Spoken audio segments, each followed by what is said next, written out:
मनुष्य का जीवन सुख दुख का एक संगम है। जीवन का सुख उसके सुकृतों का फल है और दुख कष्ट विपत्ति उसके पाप कर्मों का परिणाम समझा जाता है। जीवन में कभी काली रात आती है और कभी उजला प्रभात होता है। कभी जीवन में पतझड़ आता है तो कभी बसंत आता है। ऐसा क्यों होता है? मनीषियों ने, ऋषियों और मुनियों ने, अवतारों ने और तीर्थंकरों ने इस तथ्य के बारे में दुनिया के लोगों को अवगत कराने के लिए कर्मवाद का सिद्धांत उनके सामने रखा है। व्यक्ति सुकृत बड़ी कठिनाई से करता है, यानी शुभ कर्म बड़ी मुश्किल करता है। उसे इसके लिए प्रेरणा दी जाती है, कहा सुना जाता है, उपदेश दिया जाता है और सुकृत का फल सुख और शांति के रूप में बताया जाता है। तब जाकर कभी व्यक्ति शुभ कर्म करता है, सुकृत करता है। लेकिन दूसरी तरफ हम देखते हैं पाप तो अपने आप ही कर देता है। उसके लिए ना प्रेरणा देनी पड़ती है बल्कि रोका जाता है, चेक किया जाता है और पाप ना करने से उसे मना किया जाता है। लेकिन फिर भी मन से, वाणी से, काया से, शरीर से वो पाप बड़ी जल्दी कर देता है। कभी कभी प्रकट रूप में पाप होता है, कभी गुप्त ही कर देता है। सुकृत करता है, चर्चा भी करता है, प्रचार और प्रसार भी होता है। लेकिन पाप के बारे में कौन कहता है किसको कि उसने क्या किया है? अगर किसी को मालूम हो जाए तो उसके साथ लड़ने के लिए तैयार हो जाता है और डिनाई करता है, इनकार करता है कि उसने ऐसा नहीं किया।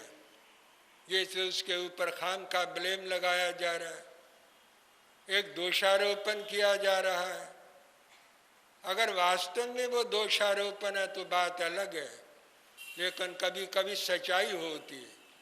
व्यक्ति गलत काम करता है और उसने किया हुआ होता है, लेकिन फिर भी मानने के लिए तैयार नहीं है, उसके ऊपर पर्दा डालने का प्रयत्न करता है। पाप बड़ी जल्दी हो जाता है और सुकृत पुण्य बड़ी कठिनाई से होता है।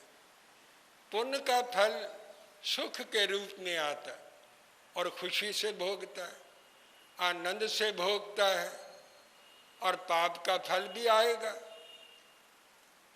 वे बड़ी कठिनाई से भोगता है। रो रो करके भोगता है, आंसू बहा करके भोगता है। उसे बड़ी तकलीफ होती है और उसे दूर करने के लिए कितने उपाय करता है, कितने उपचार करता है। सियानों के पास, इधर उधर लोगों के पास जाता है, कोई ना कोई उपाय पूछता है, तो दुख उसे पसंद नहीं है। शास्त्रकार कहते हैं जो चीज पसंद नहीं है वो क्यों की जाती है? व्यक्ति क्यों कर रहा है? भगवान महावीर ने स्थानांक शास्त्र में एक बात बड़ी महत्वपूर्ण बताई है कि व्यक्ति ने पूर्व जन्म में भी कर्म किए हैं। कर्मों का संबंध एक जन्म के साथ नहीं रहता, तीनों जन्मों के साथ, यानी जीवन की तीनों अवस्थाओं के साथ रहता है। अतीत के साथ, वर्तमान के साथ, अनागत काल के साथ। उसने पूर्व जन्म में कर्म किए हैं और उन कर्मों के फलस्वरूप यहाँ सुख दुख भोग रहा है, आज भी कर रहा है। कर्म कर्म को पैदा करता है, कर्म कर्म को जन्म देता है, कर्म से ही कर्म उत्पन्न होता है। जहाँ अकर्म है वहाँ कोई कर्म उत्पन्न नहीं होता। तो आज भी कर्म कर रहा है, एक कर्म भोगता है, दूसरा कर लेता है।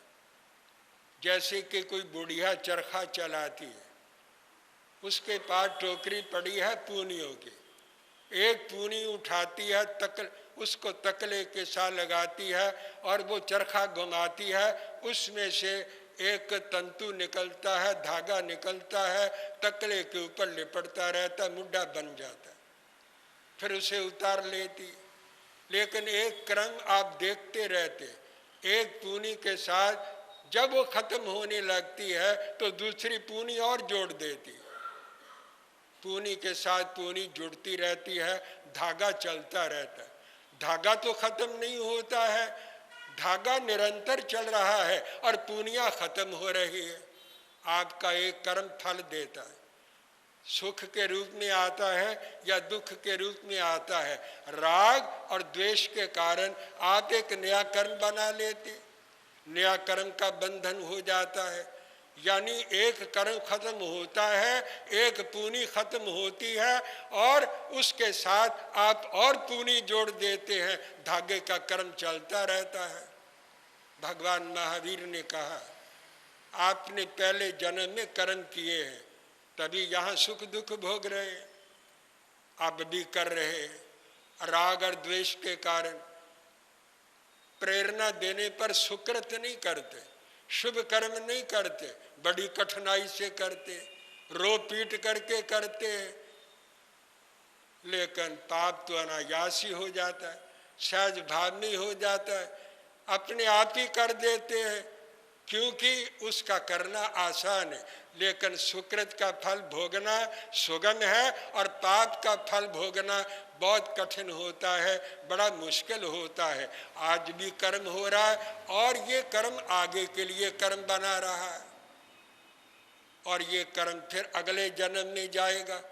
यहाँ के किया हुआ कर्म यहाँ भी सुख देता है, दुख देता है और अगले जन्म में भी सुख और दुख का कारण होता है। तो आपका कर्म तीनों अवस्थाओं में आपके साथ लगा रहता है, बना रहता है और इसको एनिहिलेट करना, डिस्ट्रॉय करना, यही धर्म ध्यान का प्रयोजन है कि आप कर्म के ऊपर विजय प्राप्त करें। भगवान महावीर ने कहा, सुचिन्ना कर्मा सुचिन्ना फला भवन्ति, दुचिन्ना कर्मा दुचिन्ना फला भवन्ति।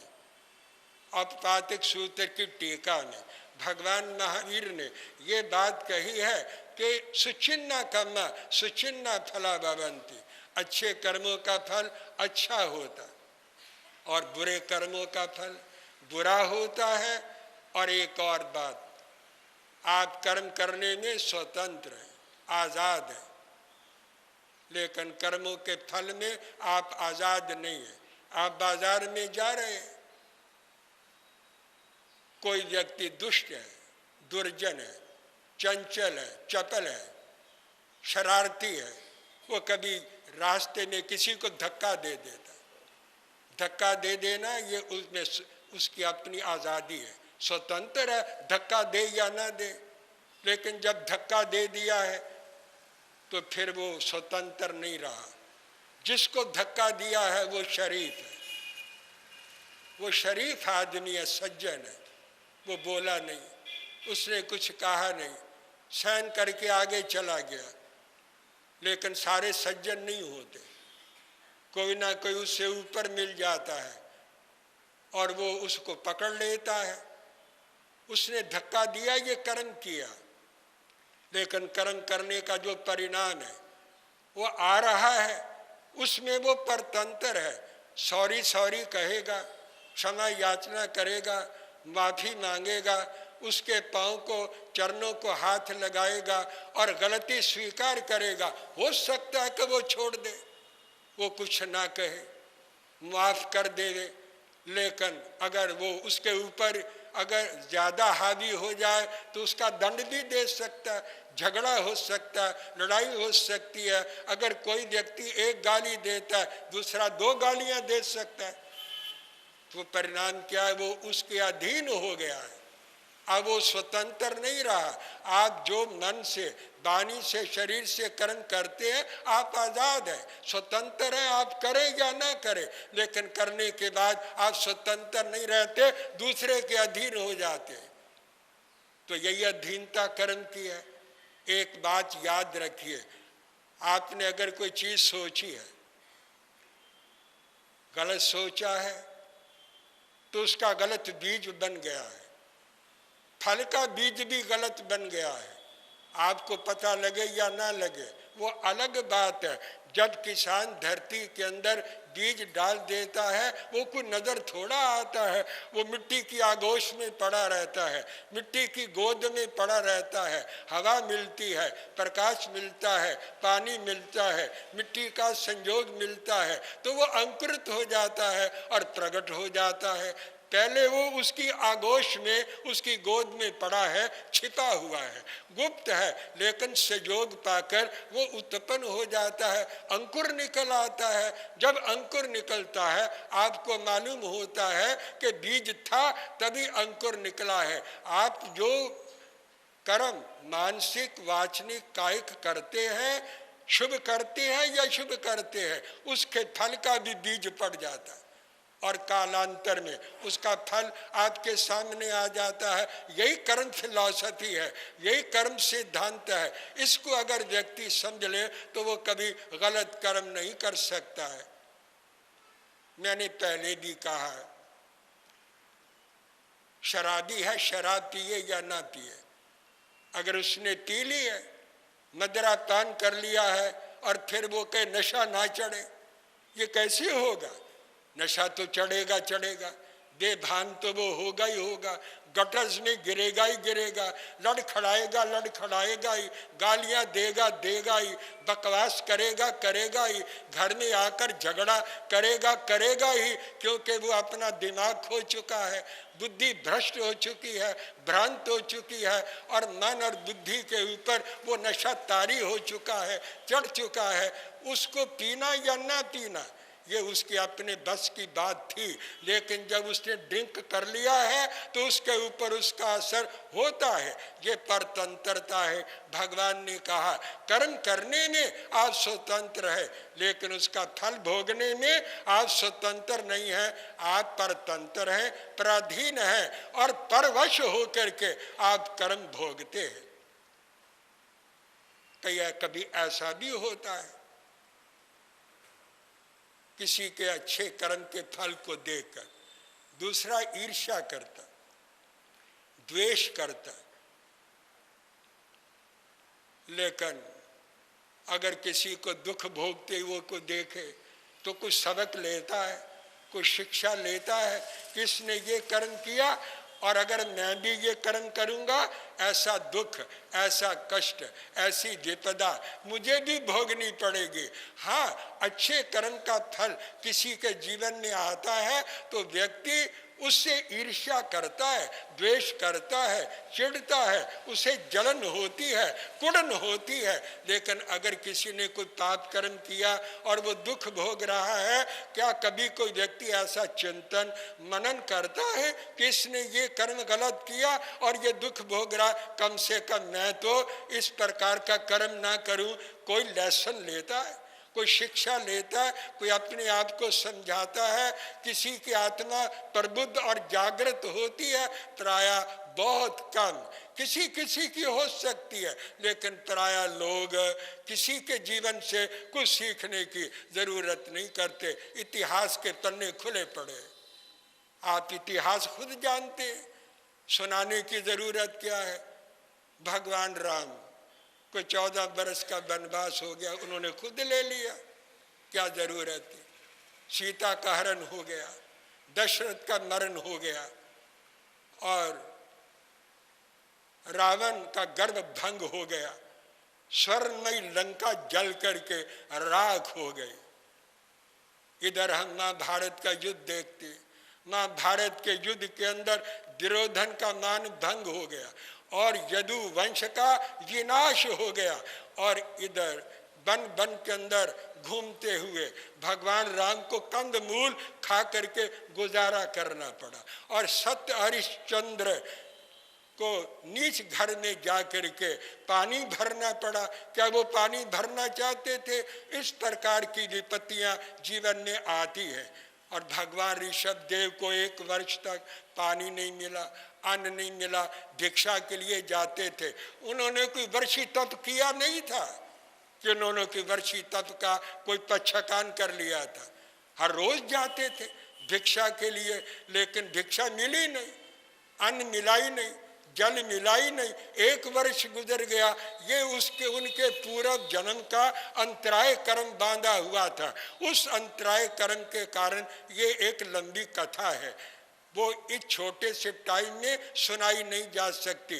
पूर्व जन्म के अंदर उन्होंने एक अंतराय कर्म बांधा था। उस अंतराय कर्म के फलस्वरूप भगवान ऋषभ देव को भी अपने कर्म का फल भोगना पड़ा।